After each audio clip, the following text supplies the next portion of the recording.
주일 아침에 같이 보실 말씀은 신명기 12장 1절에서 7절까지의 말씀입니다. 봉독합니다. 내 조상의 하나님 여호와께서 네게 주셔서 차지하게 하신 땅에서 너희가 평생에 지켜 행할 규례와 법도는 이러하니라.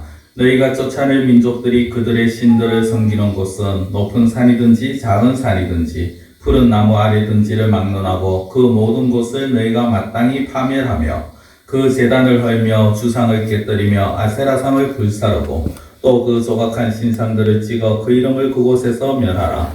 너희의 하나님 여호와께는 너희가 그처럼 행하지 말고 오직 너희 하나님 여호와께서 자기의 이름을 두시려고 너희 모든 지파 중에서 택하신 곳인 그 계실 곳으로 찾아 나아가서 너희의 번제와 너희의 제물과 너희의 11조와 너희 손의 거제와 너희의 서원제와 낙헌 예물과 너희 소와 양의 처음 난 것들을 너희는 그리로 가져다가 드리고 거기 곧 너희의 하나님 여호와 앞에서 먹고 너희의 하나님 여호와께서 너희의 손으로 수고한 일에 복 주심으로 말미암아 너희와 너희 가족이 즐거워할지니라. 아멘.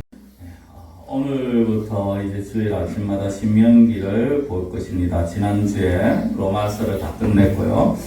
신명기를 보는데 제가 원고를 좀 정리를 하면 설교 준비하면서 마지막으로 신명기를 언제 했는가 봤더니 2018년 10월 14일이더라고요. 거의 1년 6개월 만에 우리가 지금 신명기를 보게 됩니다. 그 앞에 우리가 또 장기간에 걸쳐서 사실 2018년도에는 신명기 1장부터 11장까지 말씀을 보았는데요. 그 1장부터 11장까지는 이스라엘 백성들이 약속의 땅에 들어가서 행해야 할 그런 어떤 핵심이 되는 명령들이 기록이 되어 있습니다. 이 이스라엘이 들어갈 가나안 땅, 어떻게 보면은 이 가나안 땅은 이스라엘 백성들의 어떤 노력이나 희생이나 수고에 의해서 얻어진 땅이 아닙니다. 이 가나안 땅은 철저하게 하나님께서 주신 하나님의 은혜로 받은 그런 땅입니다. 하나님께서 그들에게 은혜와 복을 주시기 위해서 허락하신 땅이라는 것이죠. 왜 하나님께서 그럼 굳이 가나안 땅을 하나님께서 이스라엘 백성들에게 주셨느냐, 그 이유를 대라고 말한다면 딱 두 단어밖에는 말을 할 수가 없습니다. 하나님의 은혜 그리고 하나님의 사랑입니다. 그래서 그 사랑을 받은 자의 걸맞은 삶을 기록한 말씀이 11장까지의 말씀이고요. 오늘 물론 벌써 끝난 것이 아니라 계속해서 나옵니다만은 오늘 본문에서 이제 12장의 말씀은 우상에 관하여서 그거 하나님 앞에서 예배 어떤 예배를 드려야 하는가에 대한 말씀, 13장에 가면 거짓 선지자에 관한 말씀들이 그렇게 기록이 되어집니다. 먼저 전설 하나를 좀 들려드리겠고 오늘 말씀을 하나 볼까 합니다. 전설입니다. 이스라엘 역사 속에서 그냥 내려오는 이야기니까요. 가볍게 듣고 믿으실 필요는 없습니다. 우리가 믿음의 조상이라고 부르는 아브라함이 있죠. 이 아브라함의 어린 시절에 관한 이야기입니다. 아브라함의 아버지가 데라라는 인물인데 이 데라가 갈대아 우르에서 이제 우상을 만들어서 파는 그런 직업을 가지고 있었습니다. 근데 어린 이 아브라함이 가만히 보니까 왜 아버지가 우상을 만들어서 저렇게 하나님 앞에 죄 짓는 우상 장사를 하고 있을까? 안 했으면 좋겠다라는, 어떻게 하면 우상 장사를 하지 않게 할 수 있을까라는 그런 생각을 늘 하고 있었습니다. 그러던 어느 날 아버지가 이제 데라가 출타를 하면서 아들인 아브라함에게 이렇게 말을 합니다. 부탁을 합니다. 저 신상들이 상하지 않도록, 다치지 않도록 너는 저것을 잘 지켜야 된다라고 부탁을 하고 출타를 합니다. 때마침 이웃에서 이제 음식을 했는데 같이 나눠 먹자면서 음식을 한 그릇을 가지고 옵니다. 이 아브라함이 꾀를 내어서요. 이때다 싶어서 크고 자잘한 모든 우상들을 망치로 탁 때려 부숩니다. 그리고 그 망치를 이 제일 큰 우상의 손에다가 딱 끈으로 묶어서 움직이지 않게 합니다. 그리고 그 음식을, 받아는 음식을 우상 앞에 탁 갖다 놓습니다.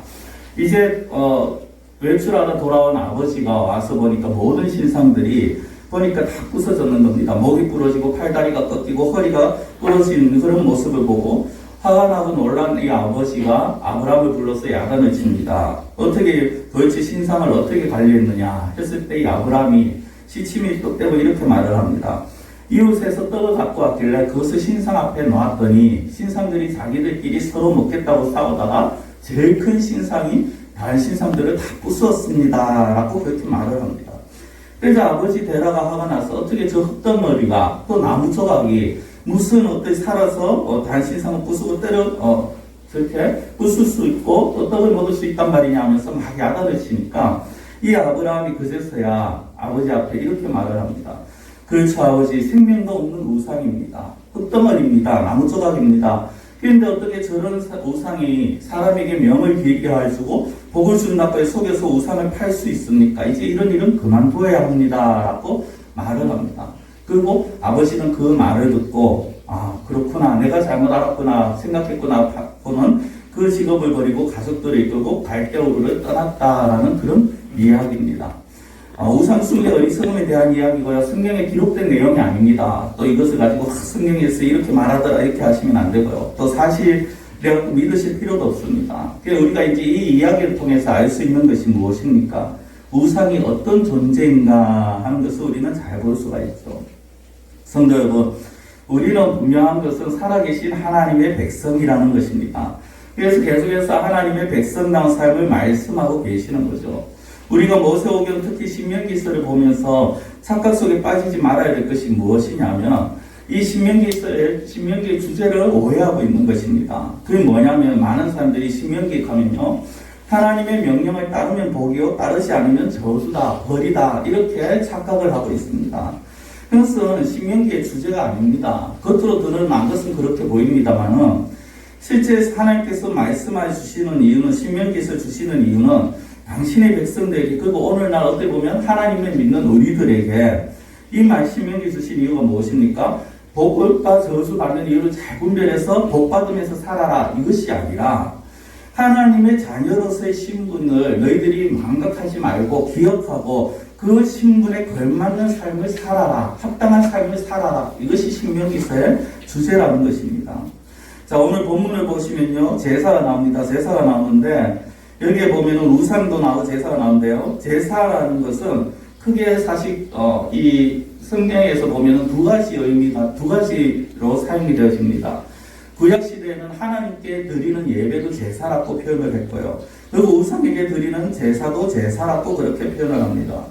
우리가 우상에게 드리는 제사, 하나님께 드리는 제사에 대해서 이렇게 있다라고 말하면 당연히 우상에게 하는 제사는 멀리 해야 된다라고 그렇게 말들을 합니다. 근데 실상 우리의 모습 가운데 그렇지 못한 모습을 보일 때가 있다라는 것입니다. 1차원적으로 우상이 무엇입니까? 우상은 사람들이 만들어낸 신입니다. 그리고 그 사람들은 그 우상들이 어떤 초월적인 힘을 발휘해서 자신들이 원하는 것을, 뭐든지 그것을 다 들어줄 수 있는 그런 신이라고 그렇게 믿습니다. 그래서 우스갯소리처럼 들릴 수 있겠습니다만 어떤 사람은 종교를 수없이 갈아탄다라고 그렇게 말들을 하기도 합니다. 절에 가서 열심히 빌어도 부처가 들어주지도 않고, 무당에게 가도 또 점쟁에게 가도 되지도 않고, 성당에 가서 마리아 동상 앞에서 그렇게 엎드려 빌었는데도 되지도 않고, 그러다 보니까 예수를 찾았는데 교회 와도 뭐 별로 내 삶이 바뀌지 않더라, 결국 믿을 건 내 자신밖에 없더라, 그래서 자신을 또 우상으로 그렇게 만들어가는 그런 사람들, 어떻게 보면 제가 좀 과장한 표현이라고 그렇게 생각할 수도 있겠습니다만은 실제 그런 사람들을 만날 때도 있었습니다. 사람들은요, 각자 자기마다 자기들의 어떤 목적을 이루어줄 우상을 찾게 됩니다. 그런데 그런 우상 혹은 신들의 성품이 대부분 보면 고약한 성품들을 가지고 있습니다. 그래서 자기들의 소원을 들어달라고 그들에게 애원하고 그 신들을 달랩니다. 사실 어떻게 보면 제사가 아니라 달래는 거죠. 그래서 좀 어떻게 보면 조상에게 절을 할 때도, 제사를 지낼 때도 조상이 좀 우리 마음을 좀 좋게 먹어서 우리를 좀 좋게 봐줘서 그래서 우리에게 필요한 것을 좀 주십시오 하고 절하는 것이 사실은 제사라는 것입니다. 세상 사람들은, 세상의 신들은 사람들이 그 신들의 마음을 움직여야 됩니다. 그래서 그들의 자신들의 필요를 채워주도록 하는 것이 세상의 신입니다. 그러나 하나님은 아니라는 거죠. 하나님은 우리가 무엇을 이루거나 아니면 우리가 하나님의 마음을 좀 기쁘시게 해야지 우리에게 무언가를 주시는 그런 분이 아니라는 것입니다. 우리가 착각하지 말아야 될 것은 하나님은 이미 우리에게 있어서 필요한 것이 무엇인지를 다 알고 계시는 분이시요, 우리에게 있어야 할 것을 미리 다 아시는 분이시고 그것을 또한 미리 다 준비해 놓으신 분이라는 것이죠. 우리가 하나님 앞에 나와서 예배 드리는 이유가 무엇입니까? 하나님의 마음을 기쁘게 해서 하나님 제가 오늘 정성껏 예배를 드릴 테니까 하나님 기쁘시게 받으시고 우리의 소원을 좀 들어주십시오. 이것이 아니라는 겁니다. 그런 목적으로 예배 자리에 온다면 그것을 우상에게 절하는 것이나 마찬가지입니다. 우리가 하나님께 예배를 드린다는 것은요, 우리를 향하신 하나님의 은혜와 사랑에 대한 감사, 감격으로 인해서 기쁨으로 드려져야 된다는 거죠. 죄악 가운데 살다가 지옥에 갈 수밖에 없었는 어떻게 보면 사단의 자식인 우리를 하나님의 자녀를 만드시기 위해서 죄를 없이 해주시기 위해서 하나님이 하셨지 않습니까? 단 하나밖에 없는 외아들을 주셨고요. 그 죄 없으신 예수 그리스도 외아들을 십자가에 죽이신 것이 그 은혜를 우리가 감사하면서 드리는 것, 그 감사의 고백이 바로 예배가 되어지는 것입니다. 그렇기 때문에 우리의 예배는요, 하나님의 백성임에도 불구하고 하나님의 백성답게 살지 못한 것에 대한 회개가 이루어져야 됩니다. 또한 하나님께서 우리의 어떤 시간마다 정말 우리의 일터마다 하나님께서 베풀어 주신 은혜에 대한 감사와 기쁨이 예배가 되어야 되는 것입니다. 성도 여러분, 우리는 하나님을 우상으로 만들어서는 되지 않을 것입니다. 하나님을 우상으로 만들어서는 안 됩니다. 하나님은 결코 거래의 대상이 아닙니다. 많은 사람들이 하나님을 거래의 대상으로 생각합니다. 하나님 우리가 이렇게 할 테니까, 이렇게 섬길 테니까, 이렇게 헌금할 테니까, 내가 이러이러한 것들 할 테니까 하나님 이런 것들을 좀 나의 소원을 들어주십시오 라고 합니다. 또는 하나님께서 내 소원을 들어주시면은 내가 그러면은 거기에 합당하게 어떤 이런 헌금을 드리겠습니다. 아니면 이런 것을 하겠습니다라는 그런 거래를 합니다. 기도라고 하지만 실제 이것은 거래죠. 그런 거래의 대상이 아니라는 것입니다. 수많은 그리스도인들이 하나님을 우상으로 만듭니다. 기도라는 이름 아래에서 하나님과 거래를 합니다. 좀 구별해서 들으셔야 되는데요. 제가 하는 말이 기도하지 말자라는 것이 아닙니다. 다만 우리의 기도는요, 하나님 내 무엇을 좀 들어주십시오. 이런 기도의 수준을 좀 넘어서야 된다는 거죠. 우리의 기도는 하나님의 뜻을 구하는 것이고 하나님의 뜻을 이루는 기도가 되어야 한다는 것입니다. 그래서 마태복음 6장 8절에서 10절에 이렇게 말씀을 합니다. 예수께서 하신 말씀인데요. 그러므로 그들을 본받지 말라. 구하기 전에 너희에게 있어야 할 것을 하나님 너희 아버지께서 아시느니라. 그러므로 너희는 이렇게 기도하라. 하늘에 계신 우리 아버지여, 이름이 거룩히 여김을 받으시오며 나라가 임하시오며 뜻이 하늘에서 이루어진 것 같이 땅에서도 이루어지이다. 9절부터는 예수님께서 이렇게 기도하라고 가르쳐주신 우리가 너무나도 잘 알고 있는 주기도문입니다. 그러니까 그 9절 앞에 8절에 어떻게 말씀하십니까? 너희에게 있어야 할 것을 하나님께서 아신다라고 말씀을 합니다. 그리고 9절에서 하나님의 이름을 거룩히 여기라, 거룩하게 여기라, 우상에게 주문하듯이 하지 말라라는 거죠. 10절에서는 뜻이 하늘에서 이룬 것 같이 땅에서도 이루어지기를 구하라라고 합니다. 이 뜻이 누구의 뜻입니까? 우리의 뜻이 아니라 하나님의 뜻입니다. 예수님이 가르치신 기도가 그것을 보여주고 있다는 것입니다. 반복해서 말씀을 드리는 것 같습니다만은 하나님은 결코 우상이 아닙니다. 우상과 동등하신 분도 아닙니다. 우상은 감히 하나님의 발뒤꿈치에도 다다르지 못합니다. 그럼에도 불구하고 사람들은 하나님을 우상 섬기듯이 합니다. 인간의 부패한 심령이 하나님을 온전히 하나님답게 섬기지를 못하고 있더라는 겁니다. 더 정확하게 말씀만 드리면 하나님의 백성들이 하나님을 이상하게 보려고 그렇게만 합니다. 심지어 출애굽한 이스라엘 백성들조차도 그렇습니다. 이들이 지금 가나안 땅에 들어가서 행할 그 모습들을 하나님께서 이들의 이 부패한 심령으로 가나안 땅에 들어가면 어떻게 할 것을 아셨기 때문에 오늘 본문 1절 2절에서 어떻게 말씀합니까? 너희들이 그곳에 들어가면 그들이 섬기는 우상들을 부수고 제단을 쪼개서 불태우라고 하시는 것입니다. 이스라엘 민족은요, 전통적으로 목축업을 하는 자들이었습니다. 아브라함, 이삭, 야곱 대대로 목축업을 하고 양을 치던 자들이었고요. 그들이 애굽에서 종노릇할 때도 그들의 주는 목축업이었습니다. 근데 이제 출애굽해서 가나안 땅에 들어와서 이곳에서 목축에 이제 비로소 농사를 짓게 됩니다. 근데 한 번도 농사를 지어보지 않는 자들이 농사법을 알겠습니까? 주먹구구식으로 해야 합니다. 근데 그곳에 남아있던 미처 이 이스라엘 백성들이 내쫓지 못했는 그 가나안 원주민들을 가만히 보니까 그들은 정해진 농사법이 있더라는 겁니다. 그래서 그들의 농사법을 따라하다 보니까 같이 스며들어온 것이 무엇이냐? 바로 우상 숭배였습니다. 대표적인 것이 바알신인데요. 이 바알은 풍요의 신, 생산의 신이라고 그렇게 불려집니다. 가나안 원주민들 농사법을 가지고 오면서 이 우상마저 가져온 겁니다.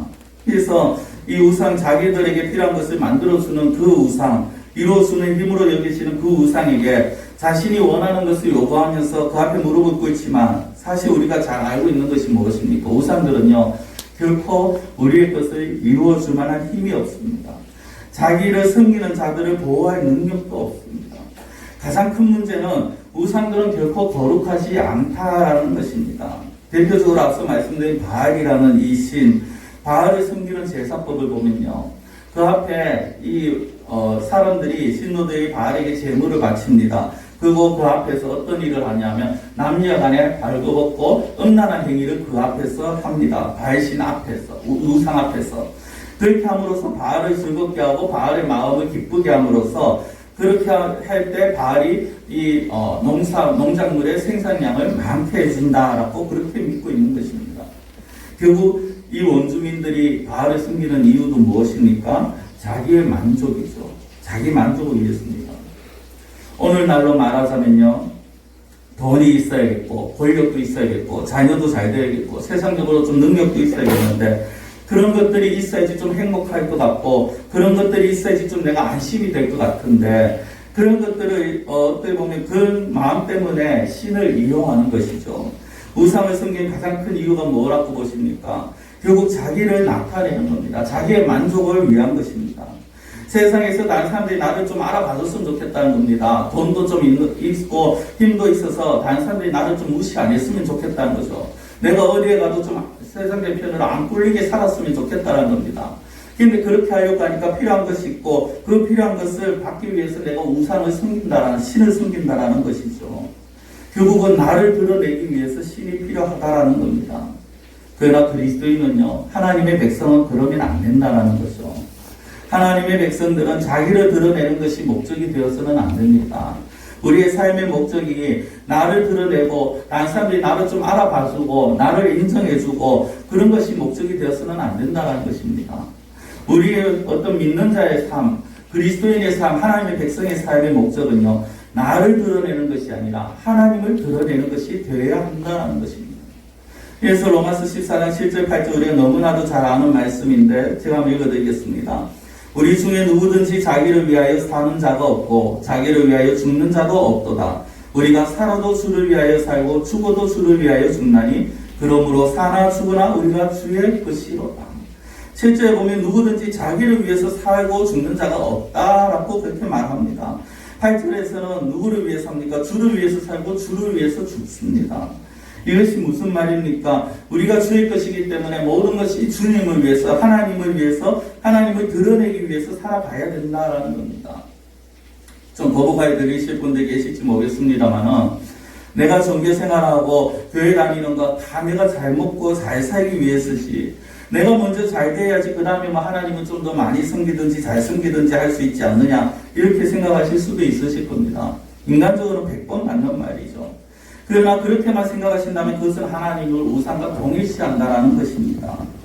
우리가 하나님 앞에 나오는 것, 이 자리에 오는 것, 하나님으로부터 복을 받아서 우리를 드러내기 위함이 아니요, 하나님을 드러내고 우리가 하나님의 뜻을 증명하는 삶을 살기 위해서 하나님의 말씀을 듣는 그 자리가 바로 이 자리가 된다라는 것입니다. 바울은 빌립보서 1장 20절에서 자신이 살든지 죽든지 그리스도가 존귀하게 되는 것, 그것이 자기의 삶의 목적이다라고 그렇게 말합니다. 이것이 참된 신앙이죠. 말만 그릇듯하게 하면서 자기를 드러내어서는 안 됩니다. 그러나 수많은 사람들이 예수님의 이름을 말하면서 실제로는 자신을 드러내게 있습니다. 오늘날도 그렇습니다만 예수님 당시에도 이런 자들이 얼마나 많았는지 모릅니다. 그러나 예수님은 이런 자들 모른다고 물리치십니다. 한번 같이 한번 보시겠습니다. 마태복음 7장 22절 23절인데요. 제가 22절을 읽고 성전대 23절을 한번 읽어주시기 바랍니다. 그날에 많은 사람이 나더러 이르되 주여 주여 우리가 주의 이름으로 선지자 노릇하며 주의 이름으로 귀신을 쫓아내며 주의 이름으로 많은 권능을 행하지 아니하였나이까 하리니 그때 내가 그들에게 내가 너희를 본문에 알지 못하니 그들은 자들아 내게서 떠나가라. 아멘. 사람들이요 선지자 노릇합니다. 이건 무슨 말이냐면은 말씀을 막 가르친다라는 것입니다. 내가 하나님으로부터 어떤 말씀을 들었다, 계시를 받았다, 너희는 이렇게 해야 된다라고 합니다. 귀신을 쫓아냅니다. 권능을 행합니다. 뭐 병도 치유해 줬겠죠. 그러면서 내가 하나님을 믿으니까 하나님께서 이런 은혜를 주시고 능력을 주시더라. 주의 이름을 들먹입니다. 근데 이러면은 예수님께서 잘했다고 하셔야 되는데 그 뒤에 23절 보면은 예수님의 말씀은요. 내가 너희를 도무지 알지 못한다라는 거예요. 넌 누군지 내가 모르겠다라는 거죠. 오히려 그들에게 불법을 행한다라고 합니다. 왜 그렇습니까? 주의 이름으로 한다고 하지만 실상 그들의 삶에 그들의 목적은 그렇게 함으로써 자기를 드러내고 자기를 나타내기 때문이라는 겁니다. 자기를 드러내기 위해서 예수님을 팔아먹는 것이죠. 그래서 예수님이 우상이 된다라는 것입니다. 하나님은 하나님 자신을 그런 식으로 섬기지 말라라는 것입니다. 그렇기 때문에 본문에서 오늘 말씀 보면 가나안 땅에 가서 우상을 섬기지 말라 이 말씀을요. 단순하게 우리가 어떤 형상화된 우상을 섬기지 말라는 것에만 초점을 맞춰서는 안 됩니다. 그렇게만 초점을 맞춘다면 우리가 절에 안 가면 됩니다. 부모의 제사는 또 어떤 귀신에게 제사는 그 제사를 금하면 됩니다. 그러면은 이 말씀은 어떻게 보면 굉장히 오랜 신앙생활을 한 자들이거나 아니면 믿는 집안의 사람들에게는 아무 문제가 아무 의미가 없는 그런 말씀이죠. 원래 그렇게 해왔는 말씀입니다. 근데 그것이 아니라는 거죠.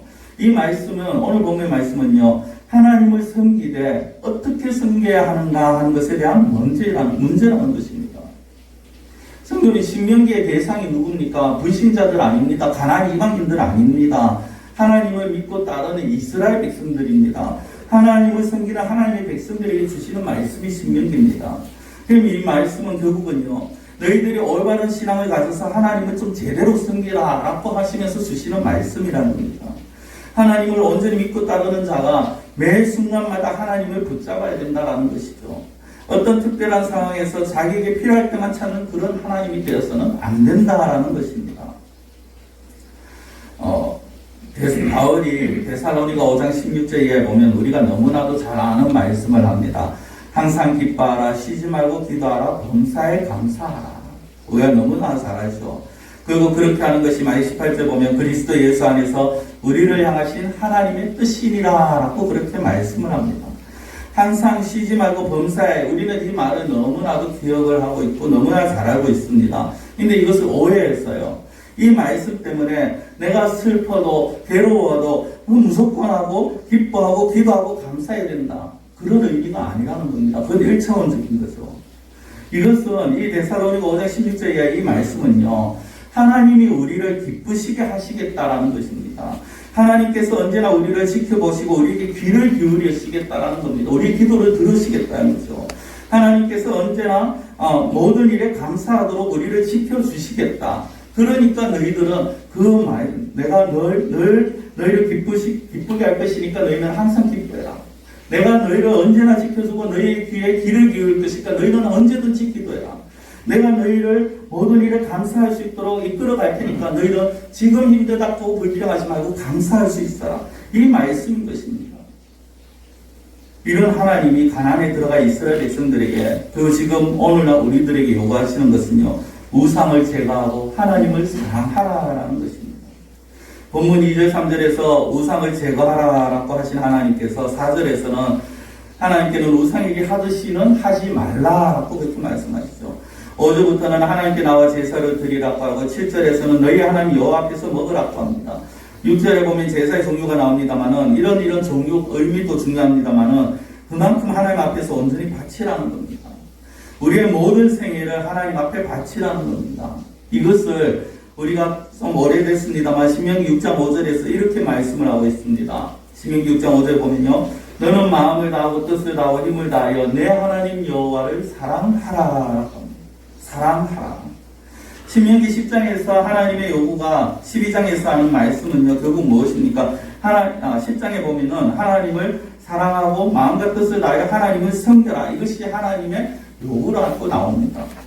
사랑. 이것이 하나님 말씀의 핵심이죠. 사랑하는 성도 여러분, 하나님께서 저와 여러분에게 요구한 것이 무엇이라고 생각하십니까? 많은 액수의 헌금, 억지로 하는 봉사, 마지못해 나오는 예배, 그런 것이 아닙니다. 하나님께서 요구하시는 것은요, 사랑입니다. 하나님은 저와 여러분들에게 네가 무엇을 하면, 네가 헌금을 얼마나 내면 내가 어떤 소원을 들어주겠다, 이런 거래하시는 분이 아니라는 겁니다. 역으로 하나님 내 소원을 들어주면 우리가 어떻게 해드리겠다라고 하는 우상과 같은 그런 분도 아니라는 겁니다. 하나님께서 원하시는 것은 우리의 사랑입니다. 하나님을 인정하고 모든 피조물의 주인으로 우리의 왕으로 인정하고 그분을 온전히 섬기며 그분과 사랑의 교제를 하기를 원하시는 것. 이것이 하나님의 간곡한 소원인 것입니다. 우리가 우리의 신앙을 스스로 점검할 수 있는 방법이 몇 가지 있죠. 내 신앙이 과연 올바른 신앙인가? 그 중에 하나가 무엇이냐면 내가 누구를 위해 살고 있는가 하는 것입니다. 나를 사랑해서 나를 드러내기 위해서 살고 있는지, 나 자신을 위해서 살고 있는지, 아니면 하나님을 사랑하고 하나님을 위해서 하나님을 드러내기 위해서 힘쓰고 있는지를 돌아본다면 우리는 스스로 자신의 신앙을 알 수가 있을 것입니다. 하나님을 드러내고자 하는 자들은요, 누가 시키지 않아도 거룩함을 나타냅니다. 하나님이 거룩하신 분이시기 때문에 그분을 나타내는 것이 당연히 거룩한 것들입니다. 근데 우리 거룩하다라고 말하면 너무 어렵게 생각하죠. 정말 말도 거룩하게 하고 어떤 걷는 것 자체가 마치 거룩해 보여야 된다라고 그렇게 말합니다만 그런 것이 아닙니다. 우리의 삶 속에서 겸손, 온유, 절제, 사랑 이런 어떤 성령의 열매들 이런 것들이 바로 거룩한 신앙의 열매인 것입니다. 우리가 하나님을 사랑하는 마음 없이 하나님을 드러내고자 하는 마음이 없이 자기 자신만을 위해서 살아간다면 그 삶은 아무리 오래 교회를 다닌다 해도요, 아무리 열심히 다닌다 해도, 그리고 아무리 많은 일을 한다 해도, 그리고 앞서 말씀드린 마태복음 7장에 나오는 예수님의 책망을 피할 수 없을 것입니다. 왜냐하면 이런 사람들은 자신들이 우상이 되어지기 때문이라는 것입니다. 자, 성도 여러분, 말씀을 정리하겠습니다. 우리의 신앙생활은 무엇인가를 받아야지만 하거나 아니면 내가 무엇인가를 가지고 있어야지만 할 수 있는 그런 것이 아닙니다. 내가 드릴 수 있어야지만 하나님께서 온전하게 나를 또 복을 더 내려준다 그런 분이 아니라는 겁니다. 온전한 신앙, 참된 신앙은 오직 하나님을 사랑하는 것입니다. 오직 하나님께서 저와 여러분에게 요구하시는 것은 이거 다 하나입니다. 사랑, 다른 것 없습니다. 물질을 요구하시는 것도 아니고요. 다른 것이 아닙니다. 사랑입니다. 하나님에 대한 사랑을 가지고 하라는 것입니다. 이것을 알지 못하고 자신의 어떤 목적을 위해서 교회를 다니고 하나님을 믿는다면 그것은 하나님을 우상으로 만드는 것이죠. 우리가 이제까지는 어떠한 모습이었는지 모르겠습니다만 아마 모두가 하나님을 이렇게 우상으로 섬기지는 않았으리라고 믿습니다. 그러나 저는 더 나아가서 앞으로 더욱더 우리 교회 모든 성도님들이 정말 하나님을 하나님으로 알고 온전히 사랑하고 살아가시기를 바랍니다. 나를 드러내거나 내 욕심을 위해서 살아가는 자가 아니라 하나님을 위해서 하나님을 드러내며 살아갈 수 있는 그러한 우리 성도님들, 진정한 하나님의 백성다운 삶을 살아가실 수 있는 그러한 성도님들이 되시기를 간절히 축원드립니다. 기도드리겠습니다. 사랑의 하나님 아버지, 우리가 하나님의 은혜와 사랑으로 하나님의 백성이 되었지만 그러나 순간순간 우리가 하나님의 뜻대로 살아가지 못하였음을 고백합니다.